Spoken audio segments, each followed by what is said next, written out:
Praise the lord, హల్లెలూయా. దేవునికి స్తోత్రం. ప్రభు పరిశుద్ధ నామానికి మహిమ కలుగును గాక.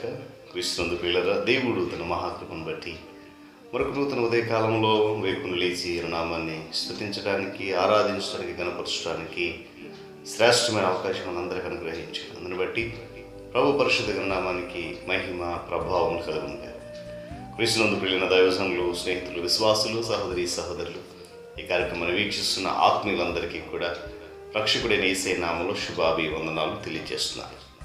మీరందరూ బాగున్నారు కదా? చాలా సంతోషం అండి. రండి, ఈ దినం కూడా ప్రేమతో మిమ్మల్ని ఆహ్వానిస్తున్నాను. అనుదిన అభివృద్ధి ఉదయకాలపు ధ్యానాలు అనేటువంటి ఈ ఆధ్యాత్మిక కార్యక్రమంలో నాతో పాటు పాలుభాక్షలు కండి, వాక్యాన్ని ధ్యానించి దైవాశీర్వాదాలు పొందండి. తగిన బైబిల్స్ ఉన్నాయా? తెరచి చూడండి. లేని పక్షాన చదివే మాట విని గ్రహించి వాక్య ధ్యానంలో పాలుభాక్షలు మనం చేస్తూ నేటి ధ్యాన వాక్యంగా ఆదికాండము 2వ అధ్యాయము 18వ వచనంలో ఉండే ఒక మాటను చదువుతున్నాను. మరియు దేవుడైన యెహోవా, నరుడు ఒంటరిగా నుండుట మంచిది కాదు, వానికి సాటి అయిన సహాయమును వాని కొరకు చేయదును అనుకునేను. దేవుడు తన పరిశుద్ధ లేఖన మాటను మనందరూ దీవించునుగా. తలలోంచుకొని మూసుకుందాం. ప్రార్థన. ప్రేమ కలిగిన తండ్రి, వందనాలు. తిరిగి మనకు నూతన ఉదయకాలంలో వేకును లేచి నామమును స్తుతించి ఆరాధిస్తూ వాక్యాన్ని మర్మాలను తెలుసుకునేటువంటి ధన్యత నాకు ఇచ్చారు.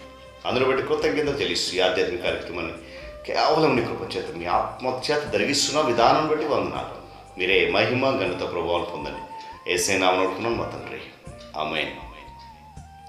చాలా సంతోషం పిల్లరా. ఆదికాండం 2వ అధ్యాయం చివరి భాగంలో ఉన్నాం కదా, నేర్చుకుంటున్నారు కదా, చాలా సంతోషం.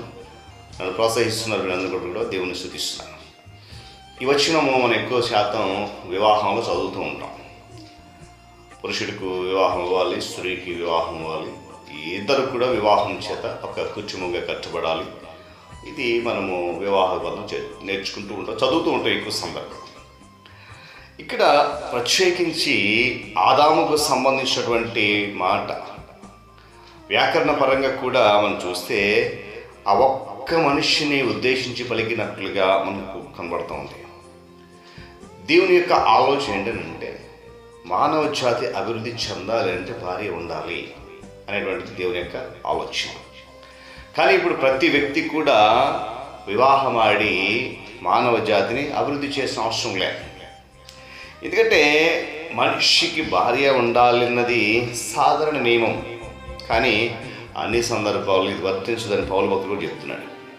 అయితే ఈ ప్రథమ మానవుడికి విషయంలో ఇది అత్యంత అవసరం అన్ని విషయాల్లో. అందుకనే సాటి అయిన సహాయము, అన్ని విషయాల్లో సహకరించాలి, అన్ని విషయాల్లో తోడు ఉండాలి. ఇది దేవుని యొక్క ఆలోచన. అయిన తర్వాత ఆయన ఆలోచన చేసిన తర్వాత 19వ వచనం వచ్చేసరికి నేల నుంచి తీసినది అనే మాట అప్పుడు ఉపయోగించాడు. అంటే జంతుకోటి అంతా కూడా మొదట్లో నీటి నుంచి ఉత్పత్తి కాలే. ఏమండి గమనించాలి. మొదట 24 చెప్పిన దాన్ని మరింత వివరంగా చెప్తున్న సందర్భం అయి ఉండేటువంటి అవకాశం కూడా ఉంది. ఇంతకు ముందే చేసి ఉండొచ్చు అని కూడా దీన్ని మనము అనువదించాల్సిన అవసరం ఉంది. దేవుడు ఆదాంగా తీసుకొచ్చేటట్ట జంతువులన్నింటినీ అన్నీ కలుగును గాక అని వాటి పేర్లు పెట్టలేదు దేవుడు. కారణం ఏంటంటే అది మనిషి చేత చేయించాల్సిన పని.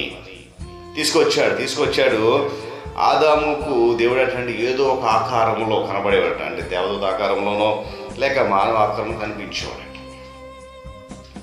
దేవుడితో మాట్లాడేవాడు ఆదాము. అందుకనే వాక్యం ఏం చెప్తుందంటే, ఏ దేవుడు ఏ మనిషి కూడా దేవుణ్ణి చూడలేదు. ఇక ఏదైనా వనంలో అతనితో అనగా ఆదాముతో ముచ్చటించడానికి, సహవాసం చేయడానికి దేవుడు వచ్చేవాడట. అందుకో మాట చల్లపూట అనే మాట ఒక తర్వాత వాక్యం చదువుతాం. చల్లపూటను దేవుడైన యెహోవా వచ్చేవాడట. వచ్చి ఆదాముతో ముచ్చటించాడు. ఎలా ఉన్నావు అబ్బాయి, ఏంటి పరిస్థితులు ఎలా ఉన్నాయి, ఇలా మనం ఎప్పుడైనా పలకరించుకుంటాం కదా. ఒక సహవాసం, స్నేహితుడిగా ఉండేవాడండి. అయితే గమనించాలి, ఎప్పుడు ఏ మనిషి దేవుని చూడలేదని దేవుని వాక్యం చెప్తుంది. తిమోతి పత్రికలో వర్ణించినట్లుగా దేవుని యొక్క ఆత్మరూపంలో ఏమండి ఆయన ఎవరు కూడా చూడలేదట. కానీ పాత నిబంధన గ్రంథంలో అప్పుడప్పుడు దేవుడు దేవదూత రూపంలో కనిపించేవాడట, మానవుడి రూపంలో కనిపించేవాడట. కొత్త నిబంధన ఉన్నట్లుగా యేసుక్రీస్తు వారిలాగా కనిపించాడు. అంటే ఎందుకు ఈ మాట జ్ఞాపకం చేస్తున్న పిల్లగా, దేవుడు మనిషి కొరకు చేసిన ప్రతీది కూడా మంచిదే, అన్ని మంచి అన్నాడు. కానీ నరుడి విషయంలోకి వచ్చేసరికి ఏమన్నాడు? మంచిది కాదు. ఎవరో ఒకరు సహాయం ఉండాలి, తోడు ఉండాలి. మొదటి నుంచి కూడా మానవుడికి ఏంటండి భాషా సామర్థ్యత, పదాలు ఉపయోగించే జ్ఞానం ఇచ్చేటట్టు దేవుడు ఎంత గొప్ప చూడండి. ఈ వారం అతనికి పుట్టుకతోనే వచ్చిందని చెప్పి వాక్యం చెప్తుంది. అందుకొరకే కదా దేవుడు ఆదాము దగ్గరికి తీసుకొచ్చిన పేర్లు పెట్టరా అని.